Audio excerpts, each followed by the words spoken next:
30 years that I was learning to meditate, sitting on the cushion pretty much every day, and for many, many years, twice a day.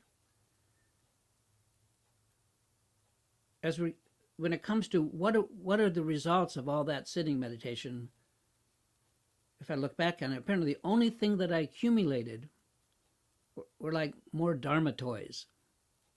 In the beginning, I had no toys whatsoever. I had no shrine, I had no statues of the Buddha, I had no rosary or mala, the beads, nothing.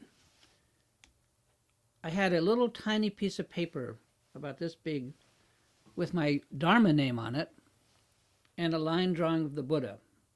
And that was my shrine, and I would place it on a little shelf at eye level where I was sitting. I just got mail. So anyway, sorry about that. Anyway, that was my shrine, and I placed it on a little shelf while I practiced meditation, and I would look at it at some point. So sometimes I would use it as an object. Anyway, I sat there for something like 30 years. And although I didn't accumulate much in the way of meditation results, I did manage to accumulate an incredible amount of Dharma stuff. For example, I tried out every kind of cushion, the cushion that we would sit on to meditate, trying to find the most comfortable for my rear end. I had cushions piled on cushions. I would go to a used carpet store and get samples. I would make little ramp-like cushions, graduated layers of carpet samples that were cut up, arranged in a rectangular form. And I had cushions stuffed with buckwheat hulls, or cushions shaped like kidneys. And some of those rectangular cushions that Trungpa's group recommended, called gomdins, they were so hard that they cut off the circulation in my thighs. And we had Zen cushions, which are called zafus, that we would make ourselves with sewing machine. Cushions that were stuffed with kapok, and the list goes on and on. I could write a long article, and I have written a short article a long time ago, just about meditation cushions. And I did actually find the right kind of cushion, which is maybe something we should talk about in another thing. But right now I'm just talking about my accumulations, my spiritual accumulations, my stuff. Anyway, I also had like all kinds of little tables to set my practice texts on, which are called sadhanas. The text that I was chanting, the text that I would chant or read. I would have wooden tables made for me by people who could work with wood. And I bought other ones that made by Tibetans that they had painted wonderful things on it. I even designed tables. And I even had a mini special spotlight in the ceiling that would, with little barn doors that just made a little tiny square of light that would come down on exactly on the area of the text that I wanted to read. I mean, I was all set. And I went through any number of ways to burn candles or not to burn them. And I had little Chinese lotus lights that I could dim to whatever amount of light I wanted.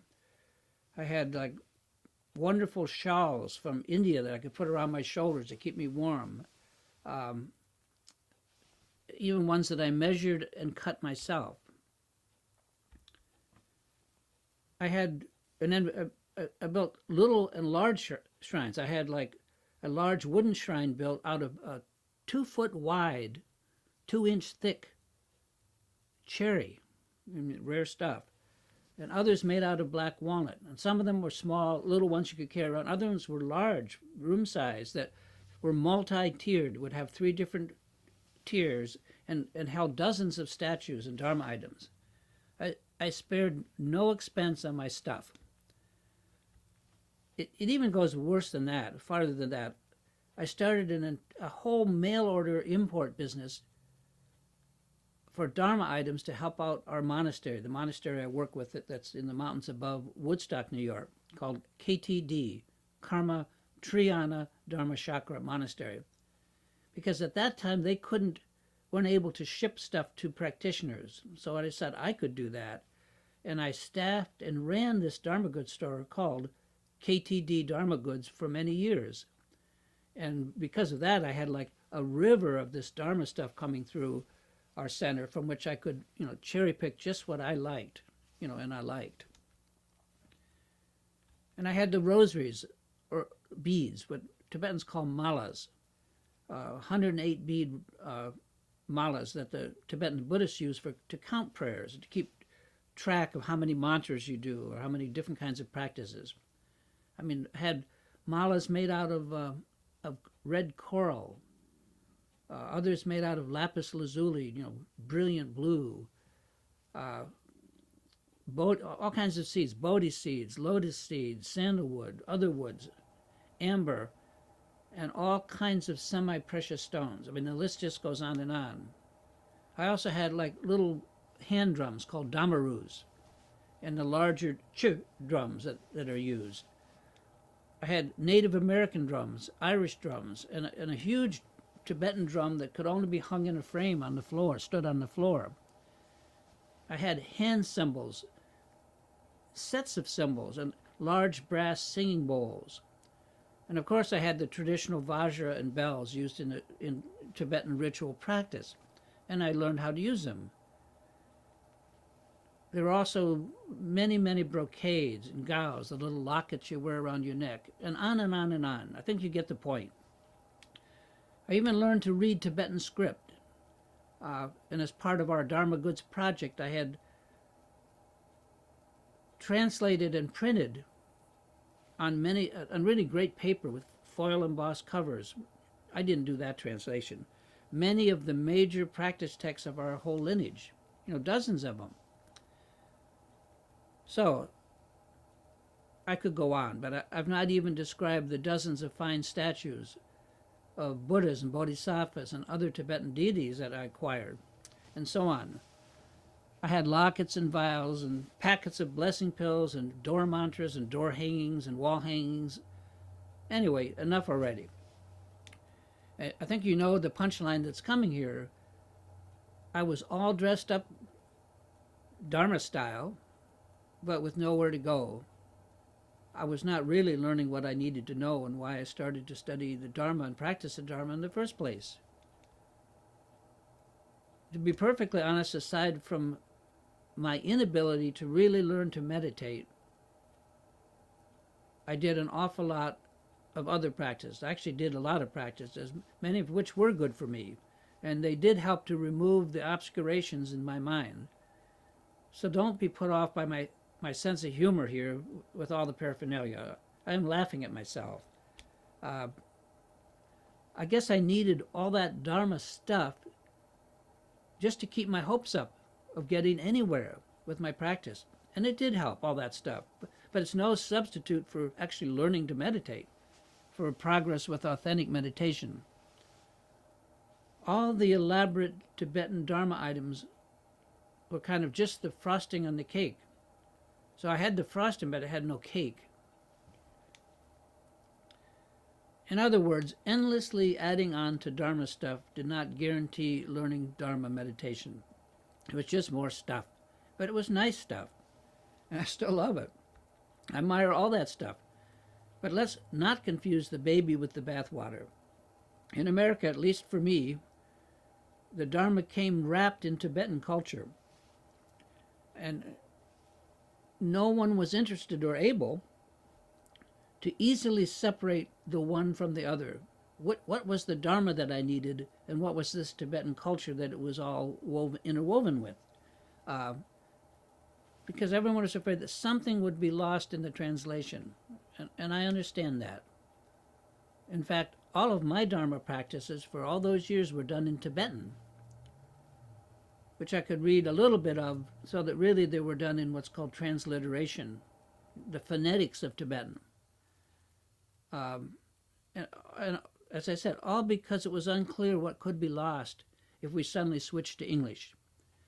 And English sounded pretty naked and bare, pretty rough. Tibetan sounded a lot better, but it was very difficult. And we didn't have any enlightened Americans at that time. I don't know if we do now. that would help us rewrite all of those practices in English. This kind of separation of what is Tibetan from what is universal Dharma, this kind of thing can only be done over time, and a long time at that. And as a culture, when we become more enlightened, we'll be able to distinguish one from the other. They tell me that it takes Buddhism about 300 years to come into a country. And since we're really not really even 100 years in, things are still maybe a little murky in the baby in the bathwater department. When your teachers, when all the teachings and the people you learn it from are wrapped in Tibetan culture, perhaps something rubs off. We end up respecting the culture perhaps overmuch. The culture in which, the Tibetan culture in which the precious Dharma appears to us. I was taught years ago that the Dharma has to do one of two things. It will either die out in this country, or it will grow and spread. Well, my thoughts are that since it's essentially the truth of our own mind, it's not about to die off and go away, at least not just now. It will probably outlast all of these meditation fads and whatnot. Being caught up in the flow of Dharma that's coming into this country has been an amazing experience for me, an eye-opening experience to say the least. Unlike most religions, which are dead set on converting everything to their faith and everyone, Buddhism does not seem to be like that, not in my experience.